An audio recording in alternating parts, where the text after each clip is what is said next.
1월 둘째 주 순창제일교회 가정 및 구역 예배 시작하도록 하겠습니다. 예배 인도자 고명훈 목사입니다. 다 함께 사도신경으로 신앙을 고백하겠습니다. 나는 전능하신 아버지 하나님, 천지의 창조주를 믿습니다. 나는 그의 유일하신 아들, 우리 주 예수 그리스도를 믿습니다. 그는 성령으로 잉태되어 동정녀 마리아에게서 나시고 본디오 빌라도에게 고난을 받아 십자가에 못 박혀 죽으시고 장사된 지 사흘 만에 죽은 자 가운데서 다시 살아나셨으며 하늘에 오르시어 전능하신 아버지 하나님 우편에 앉아 계시다가 거기로부터 살아있는 자와 죽은 자를 심판하러 오십니다. 나는 성령을 믿으며 거룩한 공교회와 성도의 교제와 죄를 용서받는 것과 몸의 부활과 영생을 믿습니다. 아멘. 다 함께 찬송 383장 부르시겠습니다.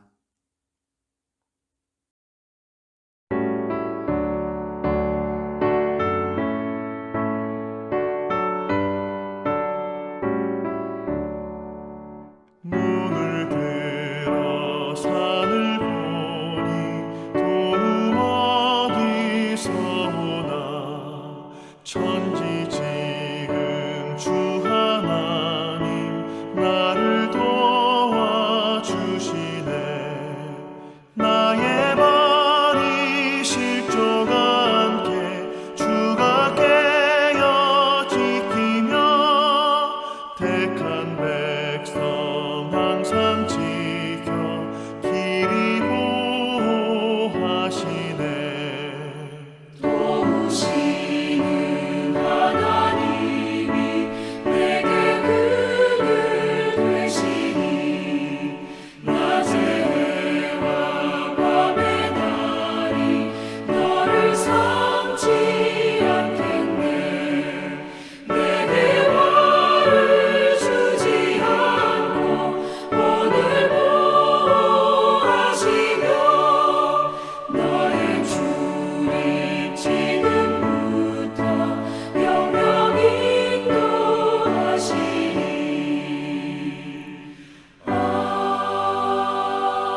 아멘.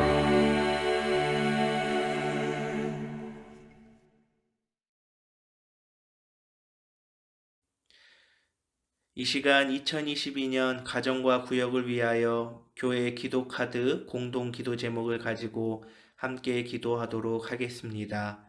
하나님께서 기뻐하시는 모임이 되기를 위하여 하나님의 회복의 역사가 있기를 위하여 함께 기도합니다.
이 시간 하나님께서 우리 가운데 주시는 말씀은 구약 창세기 18장 16절로 26절까지 말씀입니다.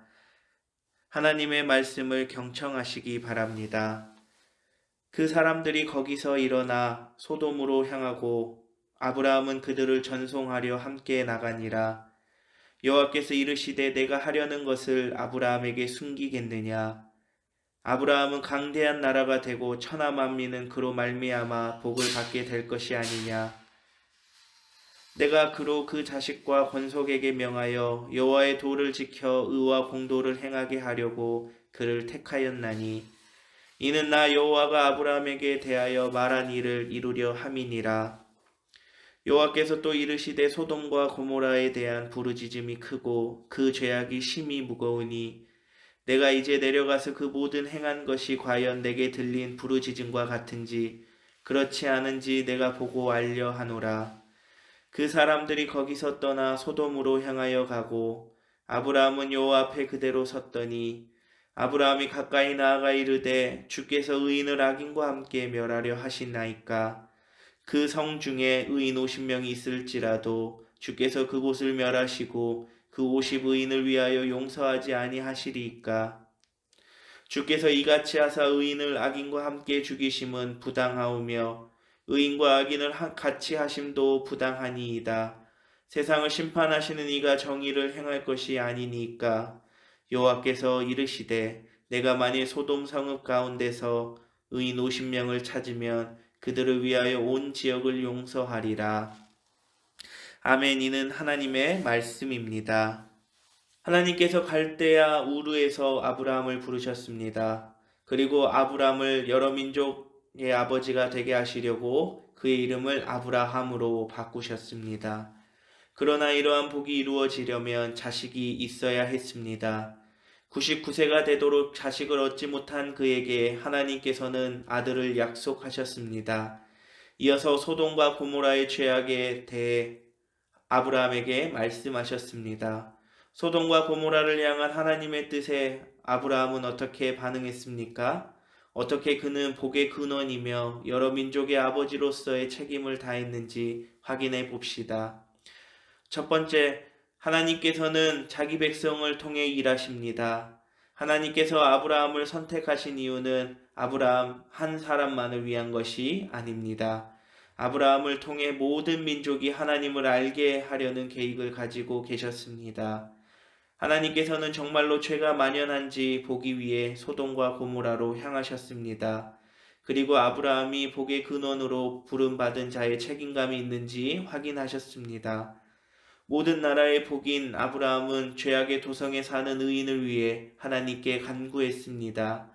아브라함처럼 교회도 이웃을 위해 간구하며 세상에서 하나님의 복이 되어야 합니다. 그럴 때 하나님께서 기뻐하시고 긍휼을 베풀어 강대하게 하십니다. 둘째, 의인들을 위해 용서하리라. 아브라함은 하나님께 나아가 간구했습니다. 의인과 악인을 같이 멸하시렵니까? 아브라함이 묻자 하나님께서 소돔과 고모라에 의인 50명이 있다면 그들을 위해 온 지역을 용서하겠다고 말씀하셨습니다. 아브라함은 계속 간청해 의인이 10명이라도 있다면 멸망시키지 않겠다는 하나님의 응답을 받았습니다. 아브라함은 계속해서 간청하는 중보자의 역할을 했습니다. 우리는 예수님에게서 타인을 위한 중보의 완전한 본을 볼 수 있습니다. 이렇듯 교회와 성도는 시대와 사회에 대한 책임이 있으며 세상을 위해 중보적 기도를 드리는 특권을 누려야 합니다. 더 나아가서 자신이 10명의 의인이 돼야 합니다. 이 시간 받은 말씀을 가지고 우리의 삶을 나누길 원합니다. 세상을 위해 기도하고 있습니까? 우리는 타인을 위해 기도할 때 중보적 기도라는 말을 사용합니다. 그런데 중보는 단순히 나와 가까이 있는 이웃을 뛰어넘어 적대적 관계나 시시비비가 있는 대상과 화해와 일치를 도모하는 것까지 포함합니다. 온 세상을 품고 중보적 기도를 드리기에 힘써야 합니다. 아브라함과 같은 중보자가 됐을 때 우리가 얻는 유익은 무엇입니까? 아브라함이 여러 민족의 아버지가 됐듯이 교회의 영향력이 확장됩니다. 아브라함과 같이 복이 돼 세상을 이롭게 하는 하나님의 백성, 하나님의 기쁨이 됩니다. 이 시간 결단의 기도합니다. 자비의 하나님, 부름받은 자로서 책임을 다하게 하소서. 하나님의 마음과 계획하심을 알고 기도하고 실천할 용기를 주소서. 소돔과 고모라의 의인을 위해 중보적 기도를 드렸던 아브라함과 같이 우리도 중보적 기도를 드리며 교회를 회복하고 세상을 이롭게 하는 백성이 되게 하소서. 예수님의 이름으로 기도드립니다. 아멘. 주기도문으로 가정 및 구역 예배 마치도록 하겠습니다. 하늘에 계신 우리 아버지, 아버지의 이름을 거룩하게 하시며 아버지의 나라가 오게 하시며 아버지의 뜻이 하늘에서와 같이 땅에서도 이루어지게 하소서. 오늘 우리에게 일용할 양식을 주시고 우리가 우리에게 잘못한 사람을 용서하여 준 것 같이 우리 죄를 용서하여 주시고 우리를 시험에 빠지지 않게 하시고 악에서 구하소서. 나라와 권능과 영광이 영원히 아버지의 것입니다. 아멘. 2022년 교회에서 제공하는 365일 말씀과 함께 영상을 참고하셔서 날마다 말씀과 함께 하루를 시작할 수 있기를 바랍니다. 더불어 성경 권별 읽기, 새가족 교육, 가정 및 구역 예배 영상을 통하여 한 주간 믿음으로 승리하시길 바랍니다. 샬롬.